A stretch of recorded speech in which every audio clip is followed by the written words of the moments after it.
Baruipur police ডিস্ট্রিক্টের আন্ডারে এক সপ্তাহে 4টি যুবককে পিটিয়ে হত্যা করার অভিযোগ আছে। দুটো যুবক পুলিশ কাস্টডিতে, দুজনকে জেল কাস্টডিতে হত্যা করা হয়েছে এই অভিযোগ আছে। সেই সময় পশ্চিমবাংলা ধর্মপ্রাণ মানুষেরা, সুশীল নাগরিকেরা যখন কথা বলতে শুরু করেছিল, তখন মাননীয় মুখ্যমন্ত্রী তড়িঘড়ি সিআইডির হাতে দায়িত্বভার তুলে দিয়েছিল, তদন্তভার তুলে দিয়েছিল। কিন্তু দুঃখের বিষয়, অপদস্থ পুলিশ মন্ত্রী সিআইডি এখনো পর্যন্ত তাদের 4 জনকে হত্যা করা হয়েছে। যারা হত্যা করলো তাদের শাস্তির ব্যবস্থা করতে পারলো না। অপদস্থ মুখ্যমন্ত্রীকে এখান থেকে ধিক্কার জানাচ্ছে। প্রশাসনের পক্ষ থেকে সবসময় আমাদেরকে দায়িত্বশীল পার্টি মনে করে, আমাদেরকে কিছু আবেদন করেছে। বর্তমান পরিস্থিতিতে আমরা সেটা মাথায় রেখে আমাদের মিছিলকে আমরা অনেক ছোট করে দিয়েছি। অনেক জায়গা থেকে যে লোক আসতে চেয়েছে সেগুলোকে আমরা বারণ করেছি। প্রশাসন বন্ধুদের উদ্দেশ্যে বলবো, আমরা সদা সর্বদাই আমাদের প্রশাসনকে আমরা সম্মান দিয়ে তাদের কৃতকার্যের যে বৈচিত্র্যপূর্ণ আছে সেইগুলোকে আমরা সম্মান দেওয়ার চেষ্টা করি। কিন্তু দুর্ভাগ্যের বিষয়, পুলিশ ইউনিফর্ম পরে যারা পুলিশ কোডের বাইরে গিয়ে সংবিধান বহির্ভূত কাজ করছে, তাদেরকে আপনারা কোন ভাবে কোন দিক থেকে তাদেরকে আড়াল করার আপনারা চেষ্টা করছেন। যে রাজদীপ হালদার থেকে শুরু করে, রাজদীপ সরকার থেকে শুরু করে, আনিসকে যারা ছাদ থেকে ফেলে হত্যা করলো, শিকারী বড় আদিবাসী সমাজের ছেলেকে আবগারি দপ্তর তুলে নিয়ে গিয়েছিল, 3 দিন পরে তার লাশ পেয়েছে। যে পুলিশ কর্তারা তার সাথে অপকর্ম করলো, অন্যায় করলো, তাদেরকে এই প্রশাসনের একটা অংশ মুখ্যমন্ত্রী পাঠানোর জন্য কেন তৎপর হয়ে উঠছে, এর জবাব আগামী দিনে দিতে হবে। আমরা শান্তিপূর্ণ আন্দোলনের পক্ষে, গণতান্ত্রিক ও বর্ধিত আন্দোলনের পক্ষে, বিচার ব্যবস্থার প্রতি সম্মান রাখি। যদি কোন কলকাতা হাইকোর্টের কোন বিচারপতি যদি আমাদের রাস্তায় আঘাত দেয় বা সাধারণ মানুষের মনে যদি প্রশ্ন তোলে, বিচার ব্যবস্থার প্রতি যদি আমাদের আস্থা কমে, সেই বিচারপতিকে কিন্তু দায়ভার নিতে হবে। আমরা রাস্তা দেখেছিলাম, রাখবো, কিন্তু দুর্ভাগ্যের বিষয় আমরা একের পর এক ঘটনা ঘটে যাচ্ছে, সেইগুলোকে ধামাচাপা দেওয়ার জন্য প্রশাসন এবং সরকার তৎপরতা দেখাচ্ছে। আমরা ভুলে যাচ্ছি না শিকারী মোড়ার ঘটনা, আমরা ভুলে যাচ্ছি না বিদ্যুৎ মন্ডলের ঘটনা, আমরা ভুলে যাচ্ছি না গত বছরে বারুইপুর পুলিশ ডিস্ট্রিক্টের আন্ডারে এক সপ্তাহে 4টি যুবককে পিটিয়ে হত্যা করার অভিযোগ আছে। দুটো যুবক পুলিশ কাস্টডিতে, দুজনকে জেল কাস্টডিতে হত্যা করা হয়েছে এই অভিযোগ আছে। সেই সময় পশ্চিমবাংলা ধর্মপ্রাণ মানুষেরা, সুশীল নাগরিকেরা যখন কথা বলতে শুরু করেছিল, তখন মাননীয় মুখ্যমন্ত্রী তড়িঘড়ি সিআইডির হাতে দায়িত্বভার তুলে দিয়েছিল, তদন্তভার তুলে দিয়েছিল। কিন্তু দুঃখের বিষয়, অপদস্থ পুলিশ মন্ত্রী সিআইডি এখনো পর্যন্ত তাদের 4 জনকে হত্যা করা হয়েছে। যারা হত্যা করলো তাদের শাস্তির ব্যবস্থা করতে পারলো না। অপদস্থ মুখ্যমন্ত্রীকে এখান থেকে ধিক্কার জানাচ্ছে। আমরা ভুলে যাচ্ছি না আনিস খানের কথা। তারা যদি বলছে আমাদের আইসির সাথে যুক্ত থাকলেও সে স্বাধীন ভারতের একটা নাগরিক, রাতের অন্ধকারে চোরের মতো এসে পুলিশ তাকে ছাদ থেকে ফেলে হত্যা করলো। সারা বাংলায় যখন উত্তল সে নিয়ে বাংলার মুখ্যমন্ত্রী বলেছিল এসআইটি গঠন করে দিচ্ছি, 15 দিনের মধ্যে সবকিছু হয়ে যাবে। কিন্তু দুর্ভাগ্যের বিষয়, 15 দিন অতিবাহিত হলো, 1 বছর অতিবাহিত হলো, এখনো আনিস বিচার পেল না। আমরা বিচার ব্যবস্থার প্রতি ভরসা রেখে কলকাতা হাইকোর্টে গিয়েছি। আমরা প্রস্তুতি নিচ্ছি আনিসের মামলাটাকে নিয়ে আগামী দিনে সুপ্রিম কোর্টে যাব। আর এখানে আবু সিদ্দিক হালদারের পক্ষকারীর লোকজন আছেন, তাদের সাথেও কথা হয়েছে। যদি কলকাতা হাইকোর্ট থেকে আমরা নাই বিচার না পাই, ওই অর্ডারটাকে চ্যালেঞ্জ করে আমরাও সুপ্রিম কোর্টে যাব।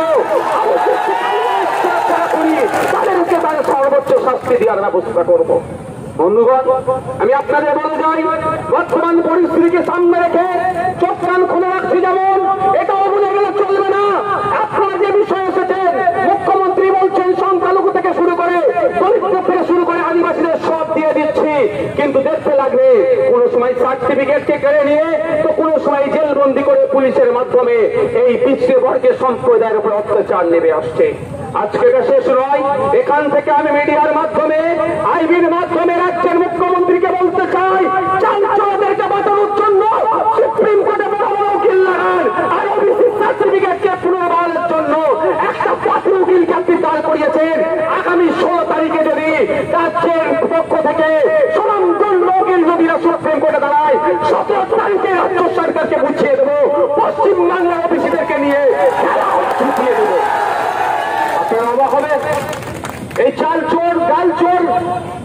এই চাকরি চোর এদেরকে বাঁচানোর জন্য সিবিআই ইডি না তদন্ত করে এই হাত থেকে বাঁচার জন্য, এই শাহজাহান শেখকে বাঁচানোর জন্য রাজ্য সরকার সুপ্রিম কোর্টে চলে যাচ্ছে, দেশের স্বনামধন্য লয়ার গুলোকে দায় করাচ্ছে আমাদের ট্যাক্সের টাকা দিয়ে।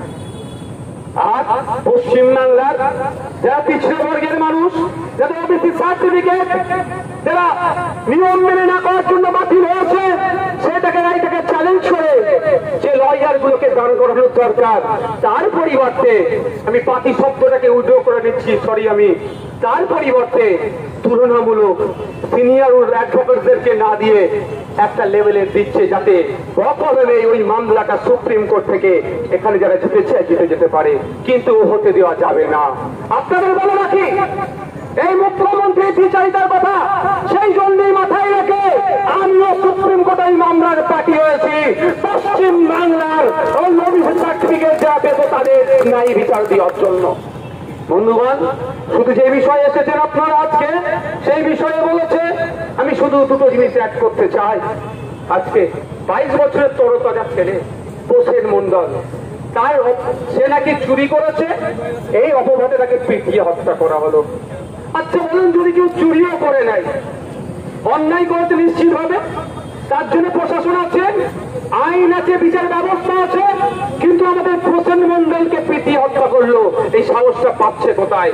সাহসটা পাচ্ছে আমার রাজ্যের প্রশাসনের যিনি প্রধান আছেন, সরকারের যিনি প্রধান আছেন, মাননীয় মুখ্যমন্ত্রীর জন্য।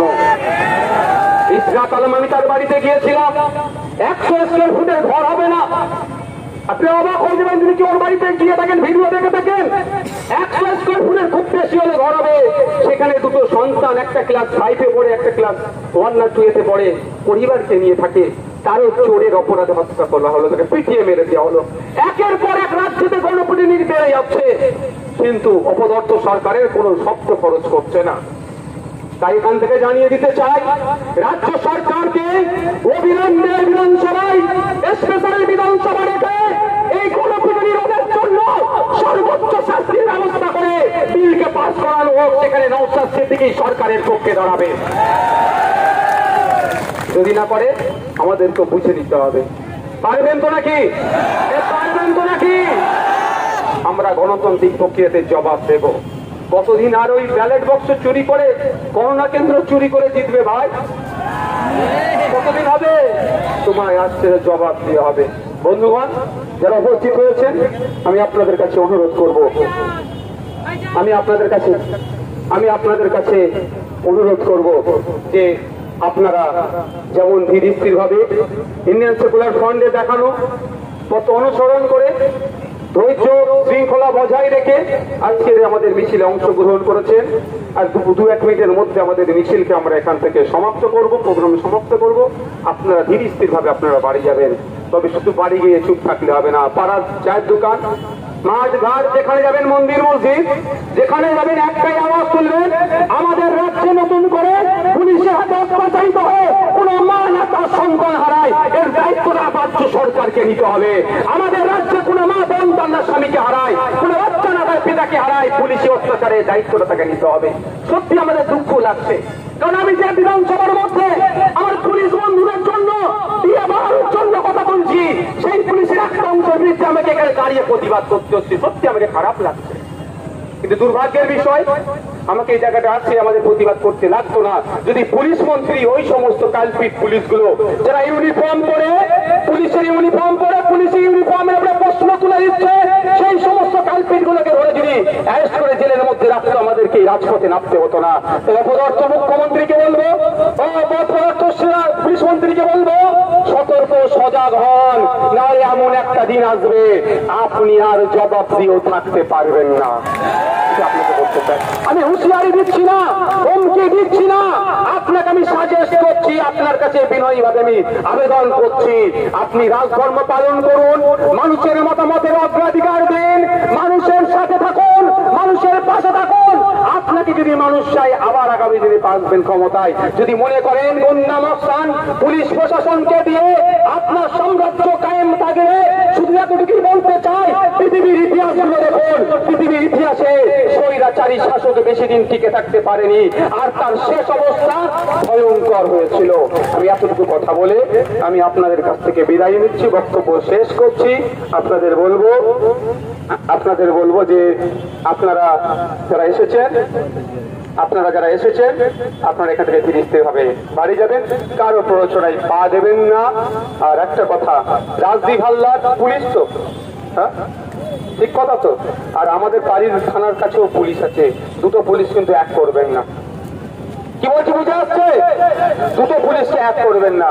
যারা আমাদের জন্য দিনরাত এক করে আমাদের দায়িত্ব নিচ্ছে, সেই পুলিশ প্রশাসনকে আমরা সর্বদা সম্মান করব, তাদেরকে আমরা মাথায় তুলে রাখবো, তাদেরকে আমরা সবসময় স্যালুট করব। আর যেই পুলিশ প্রশাসন ভাঙড় থেকে শুরু করে কলকাতা পুলিশ গেছে, এই ভাঙড় এই শওকত মোল্লার নাম বলছিল না, শওকত মোল্লার পাল্লাই পড়ে সবজিওয়ালাদের কাছ থেকে টাকা তুলছে।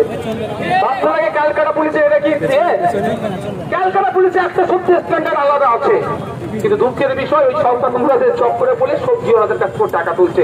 এটাও আগামী দিনে বন্ধ হবে। তাদেরকে ধিক্কার জানাই, কিন্তু যে পুলিশ দিন রাত এক করে আমাদেরকে জন্য ডিউটি করছে তাদেরকে স্যালুট জানাই। আজকে বক্তব্য শেষ করছি। তাদের সাথে বন্ধুত্বপূর্ণ আচরণ আপনারা করবেন। সকলে ভালো থাকবেন, ধন্যবাদ।